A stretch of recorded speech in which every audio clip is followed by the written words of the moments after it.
Raise your glasses! Shout it loud, friends! To us! To the Carnival! And to our very own laureate! A name that echoes through the world, destined to roam the skies before shaking the earth!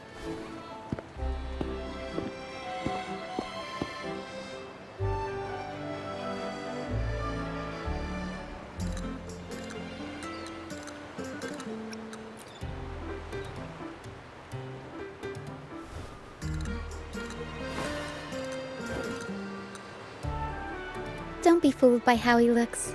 Bran is already deep in his cups, drunk as a skunk.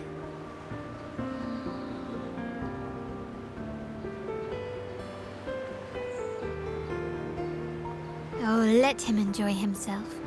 The taste of victory is still fresh, and after such a battle, we should celebrate to the fullest. Drink your fill, everyone. This round's on me.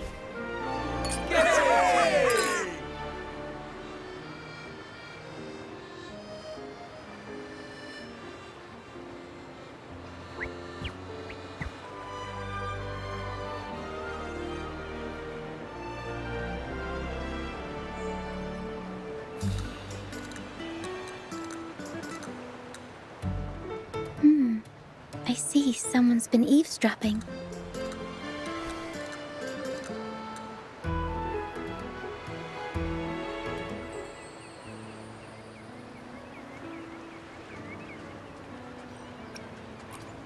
A devout acolyte wouldn't enter such a place without a good reason.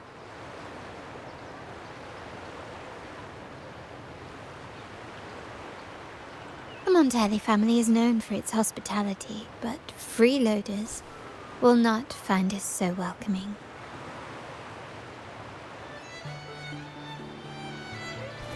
Friends, let's keep the mood lively.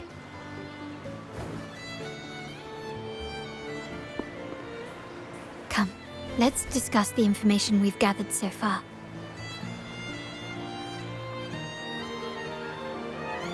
During the carnival, you heard the Sentinel's voice and found a girl named Cartathea. We've dug up some information on her. In the Order, every high-ranking acolyte is given a new name. We contacted the acolyte Phoebe.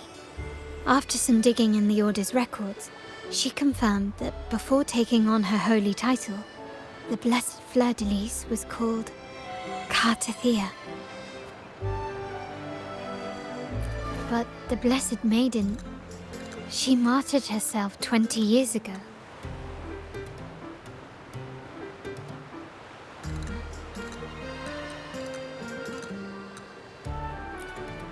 The family will uncover the truth. The only remaining clue is the inverted tower you mentioned hearing about from the Sentinel. But even that feels elusive. Judging by your expression, you must have discovered something new, right? Do you recall what we learned from the stained glass in the tower ruins? There were two divinities at the dawn of Renacita. If one refers to the Sentinel, then the other, who could stand alongside them, might be the Threnodian. The two are undoubtedly linked, so uncovering one could lead us to the other. Remember Gilberto from the Physalia family? It took a lot to get him to talk, but we finally got some information from him. As he tells it, the Physalia family's long-revered deity is none other than Leviathan, the Threnodian from the sea's depths. It's hard to believe, I know, but recent events have only reinforced what we discovered from the stained glass. The Physalia family has been on this island since the founding of Renacita, so their worship of the Threnodian may have persisted for centuries.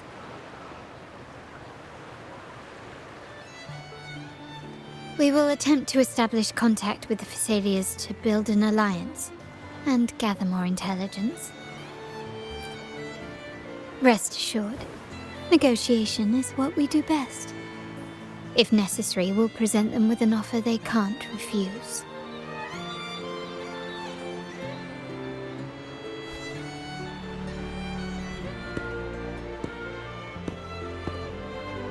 Excuse me for the interruption. Greetings, esteemed guest. The Primus wishes to invite you for a conversation at the Cathedral of Mercury. Would you be so inclined? How curious. Since when has the Primus become so interested in social calls? It could very well be a trap. I'm merely conveying the Primus's invitation. The choice is yours.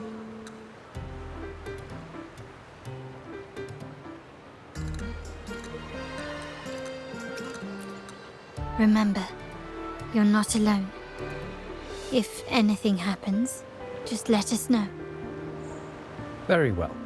Please follow me to the Cathedral of Mercury.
Wind guide me.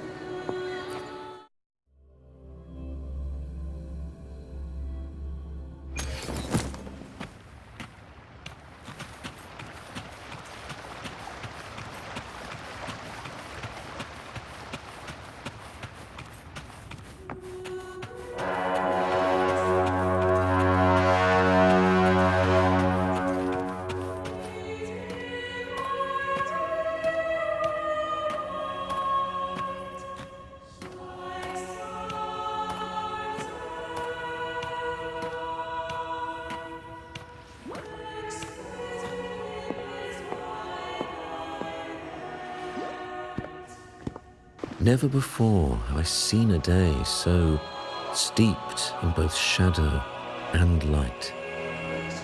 The birds sing, the flowers bloom, yet this world knows neither true joy nor eternity.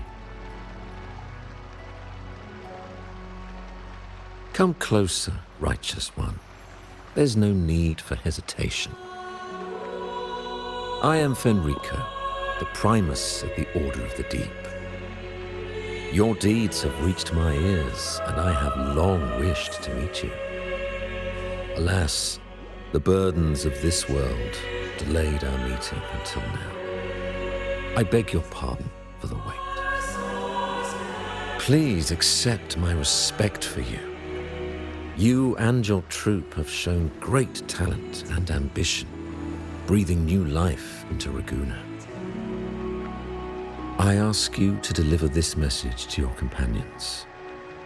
From this day forth, the troop shall have permanent rights to perform within the city.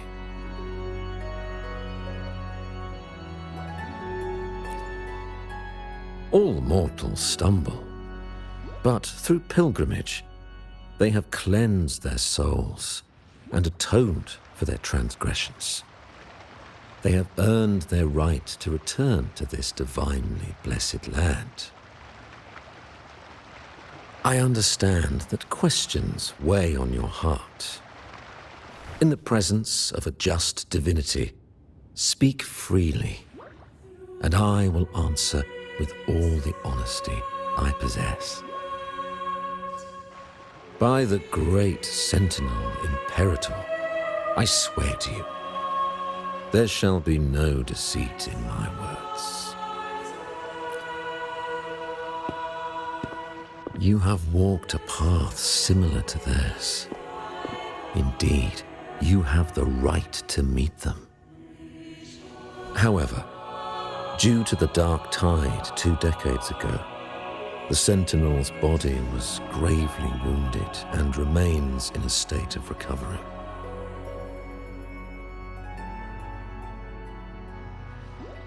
If you wish to meet them, I will convey your request. I see the thirst for truth in your eyes. It is clear that doubts still linger in your heart. Please, voice your concerns. Fleur de Lis. She was the emissary of the Sentinel, and we are grateful for her contributions. 20 years ago, during the Dark Tide, she sacrificed herself to seal the calamity. She fulfilled her duties in this world and returned to the divine embrace. Do you know how the Dark Tide came into being? In Renacita, wars were waged in the name of faith, tearing apart the Sentinel as our faith divided, weakening their divine power.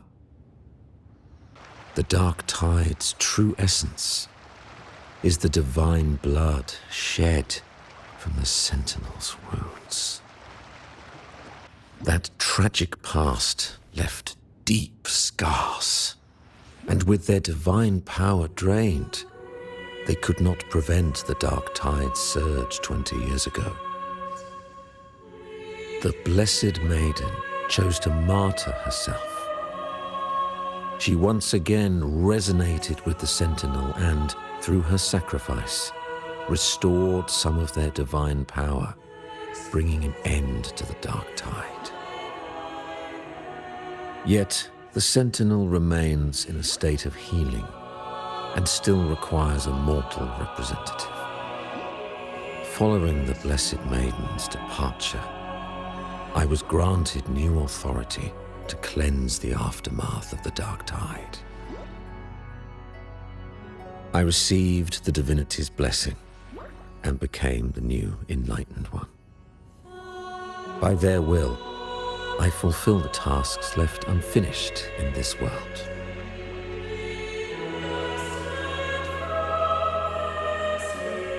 Therefore, we must unify all beliefs, ensuring the purity and unity of our will to prevent another tragedy.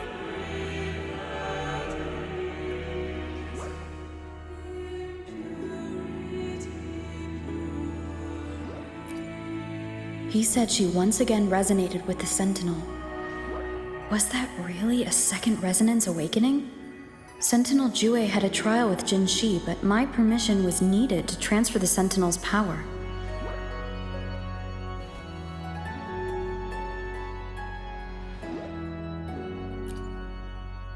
I swear, my words are without deceit.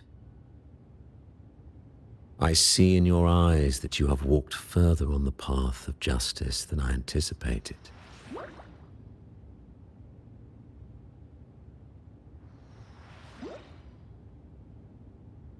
Oh, dear Sentinel, please forgive my transgressions. The Dark Tide brought us a blood-stained lesson. To keep our people from faltering, I bound myself to silence, locking away what I witnessed on that fateful day. Fleur de Lis, the unrighteous, deceived us all. She was not the Blessed Maiden chosen by the Sentinel. The true Maiden has yet to reveal herself.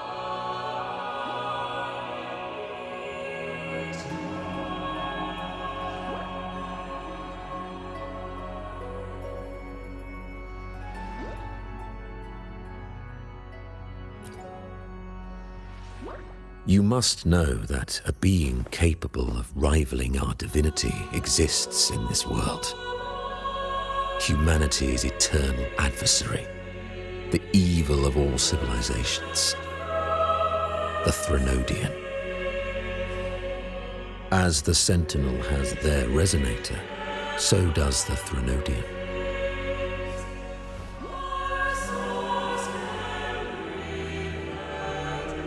Fleur-de-Lis was shaped, both body and spirit, by our ancient enemy. Her actions were intended to plunge this city into fear and chaos. This is the truth I witnessed. Fleur-de-Lis was the Threnodian's resonator.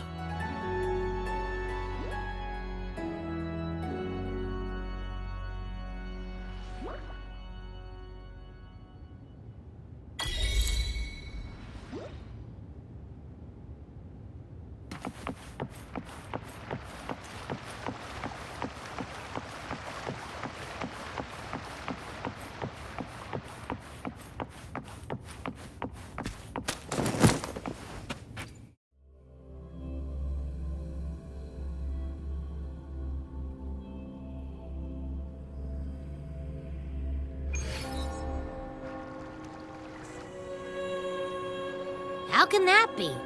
That blessed maiden. Could she really be the Threnodian's resonator? What if the Primus's words were a bunch of baloney?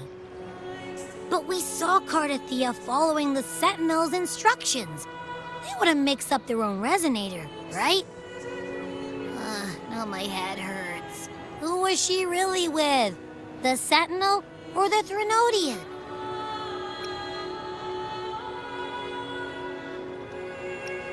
Well, probably won't get any more answers from him.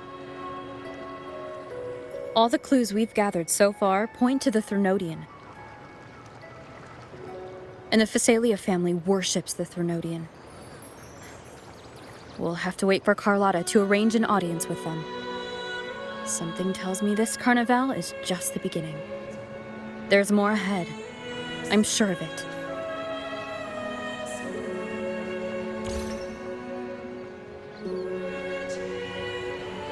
Frolova, you do have a knack for indulging in pointless little chores. Why, there's no rule against an actor making good use of the intermission. Besides, I haven't disrupted your arrangement, have I? The one from a faraway land who discerns the truth dares to raise their sword against the divine. In response, the slumbering gods break free from their shackles, revealing their true forms. The possibility of the second resonance awakening is now a certainty, so we just need to see if that special resonator truly exists. Was the Blessed Maiden a resonator for the Sentinel or the Threnodian? Or both? If so, a resonator capable of wielding both powers. I am eager to see how this story ends.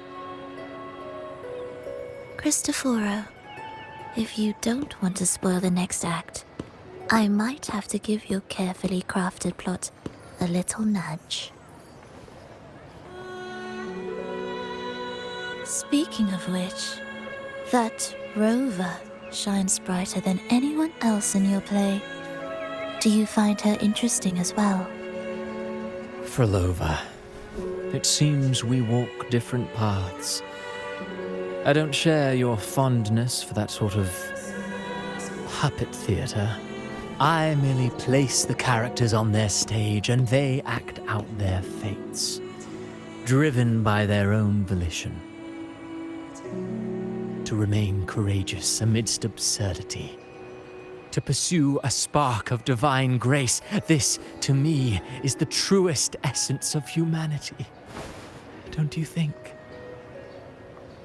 Even the most pristine cadence of death pales beside the untamed, fervent, and tenacious spirits of the living. In their journey, they resolutely overcome all obstacles. They pursue, they tear, they burn, simply because they desire to.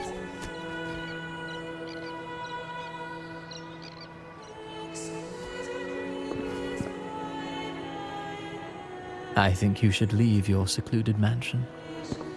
Take a walk and listen to the voices scattered across the world. Perhaps. From Huanglong to Rinasita, she has indeed added a few unexpectedly beautiful notes to my symphony.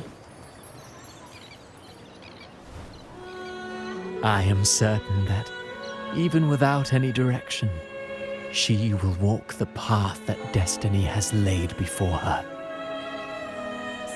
All things ascend toward a singular point of convergence, and what awaits at the end is immortality. Before the tides of fate, we are all but humble servants.